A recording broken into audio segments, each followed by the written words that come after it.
Hello বন্ধুরা, পরিচালনায় আপনাদের সবাইকে স্বাগত।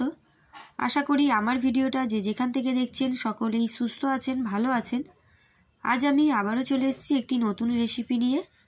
আজকের রেসিপি চিতল মাছের কালিয়া। এখানে আমি চিতল মাছ ভালো করে ধুয়ে পরিষ্কার করে নিয়েছি।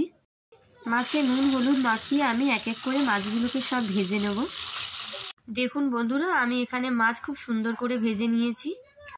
এবারে ওই একই তেলের মধ্যে ফোড়নের জন্য আমি দিয়ে দিচ্ছি তেজপাতা, শুকনো লঙ্কা আর গোটা গরম মশলা। ফোড়নটা আমার একটু ভাজা হয়ে গেলে আমি দিয়ে দিয়েছি কুচানো পেঁয়াজ। পেঁয়াজটাকে আমি এখন লাল করে ভেজে নিয়ে দিয়ে দেবো আদা, রসুন, কাঁচা লঙ্কা বাটা আর একটা টমেটো পেস্ট। মশলাটা আমি একটু হালকা করে কষিয়ে নিয়ে দিয়ে দেবো কিছু গুঁড়ো মশলা। দিয়ে দিলাম পরিমাণ মতো নুন, ধনের গুঁড়ো, জিরের গুঁড়ো, লঙ্কার গুঁড়ো, হলুদ গুঁড়ো। এখন আমি সব একসাথে মশলাগুলোকে ভালো করে কষিয়ে নিয়ে দিয়ে দিচ্ছি কাশ্মীরি মির্চি। আবারও আমি সব একসাথে একটু নাড়াচাড়া করে নিয়ে দিয়ে দিলাম 2 থেকে 3 চামচ টক দই। টক দই দিয়ে আমি সব মশলাটাকে ভালো করে একটু কষিয়ে নেব। মশলাটা আমার কষানো হয়ে গেছে, মশলা থেকে তেলও সাইড হয়ে গেছে। এই পর্যায়ে আমি দিয়ে দেবো 1 বাটি মতো জল। এখন আমি ঝোল ফোটা পর্যন্ত অপেক্ষা করব।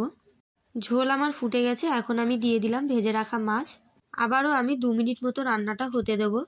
সব শেষে আমি সানরাইসের শাহি গরম মশলা দিয়ে ঢাকা দিয়ে দেবো। এটি আমি 2 মিনিট পর সার্ভ করব। আমার এই রেসিপিটি যদি আপনাদের পছন্দ হয়ে থাকে তাহলে একটি লাইক দিয়ে কমেন্ট করে জানাবেন। আর এরকম আরও ভিডিও পেতে চ্যানেলটি সাবস্ক্রাইব করে পাশে থাকবেন। পাশের নোটিফিকেশান বেল অনটি অন করতে ভুলবেন না। আজকের মতন এখানেই সমাপ্ত। আবার দেখা হচ্ছে নতুন কোনো রেসিপি নিয়ে।